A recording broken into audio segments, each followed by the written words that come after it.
What's going on YouTube? UberMan here. Today I got a 2013 Kia Optima SX. This is not a test vehicle. This is not a rental vehicle. This is not a loaner vehicle. This is mine. This is my personal car that sadly I will be Ubering in. I really hate the idea of that, but it is what it is.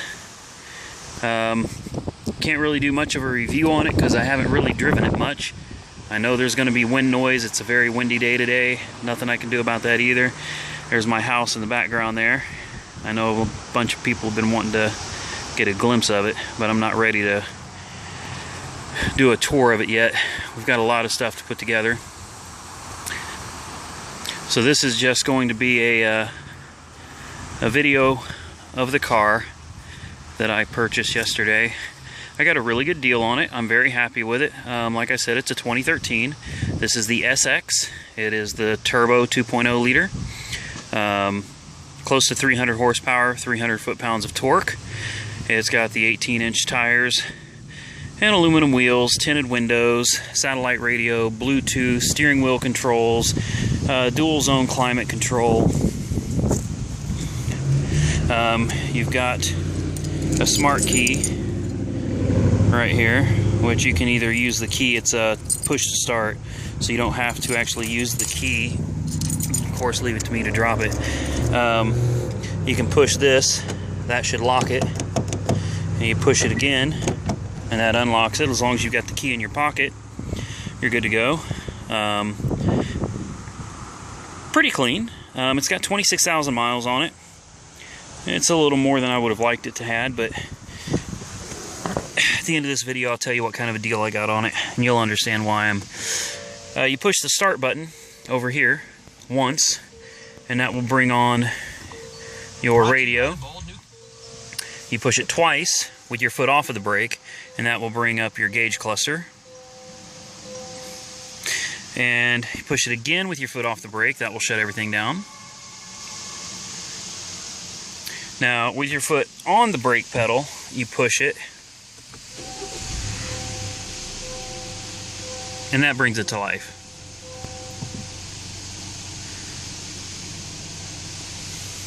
Got my GPS set up over here, and this is what I did for Uber. This is called a, I've done a somewhat review of this before. In fact, I don't even remember exactly what it's called. It's called a,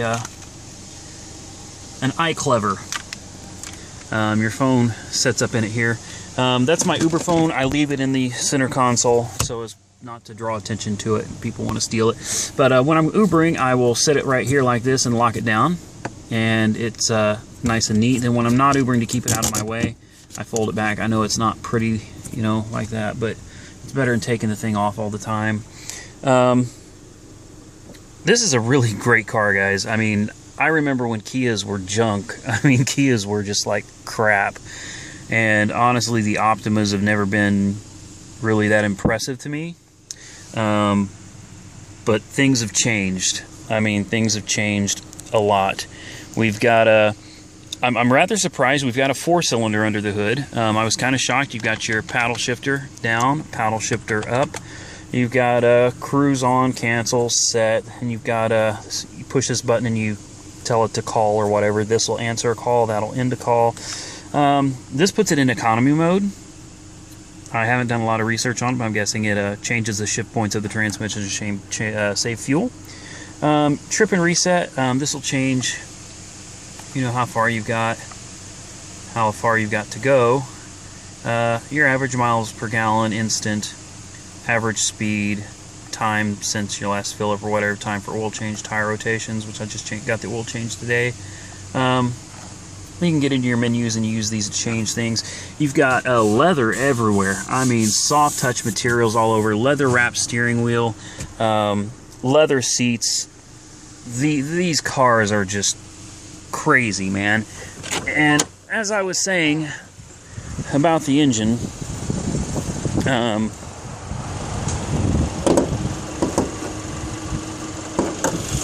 under the hood, we've got a little tiny, looks bigger because it's got this big fat engine cover on it, but really it's a small engine. It's a 2.0 liter. Tiny little thing. 6-speed automatic transmission. Got your turbocharger way back there. Kind of hard to see, but that's it down at the bottom by that heat shield. And got your intercooler and intercooler plumbing right here. That's a pretty good size intercooler. It really is. That's a decent intercooler. And then you've got your plumbing going back to the intake. This thing is crazy. I mean, it's close to 300 horsepower and 300 foot-pounds of torque from a 2-liter 4-banger in a big car.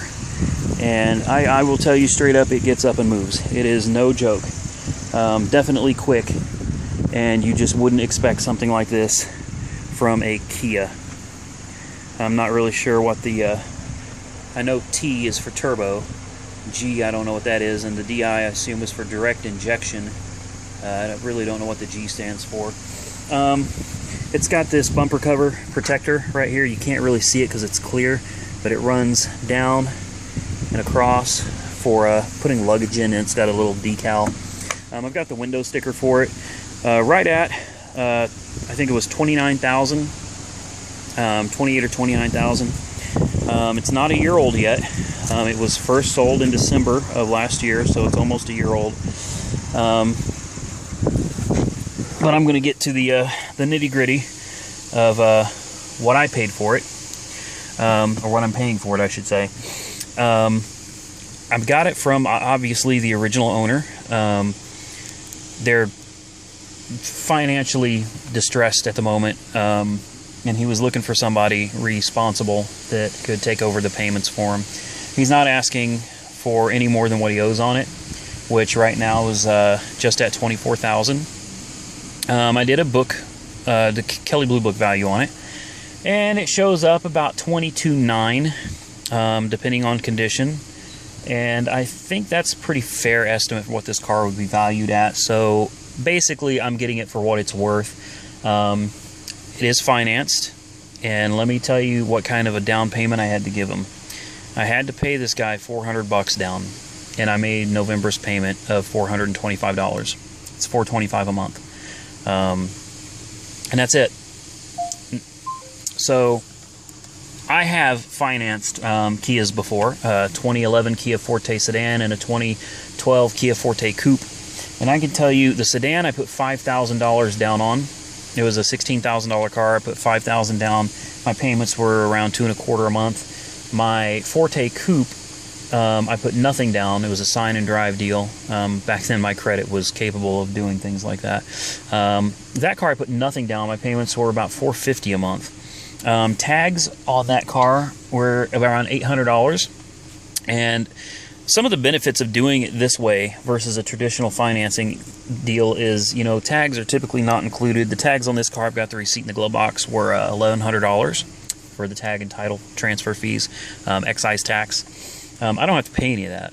I mean, not right now anyway. I mean, at some point I will, you know, once I pay the car off, but this is all a legitimate deal. He is a legitimate owner. He lives in a very nice neighborhood, but he's had a couple kids, and the house is getting too small, and they had to get a bigger house and a bigger vehicle. So, you know, he decided to just let this car go to somebody that's going to pay for it, which I am going to do. So I'm thrilled. I love the car. It's $425 a month. I put $400 down on it, and I drove off. And I can tell you, with my credit the way it is right now, there's no way in hell I could have done that. It's just not possible. On top of that, I would have had to pay the outrageous amount for the tags, and I don't have to screw with that either. It's all been set up so I can do the tags myself. I've got the contract and all of the original paperwork, everything on the car.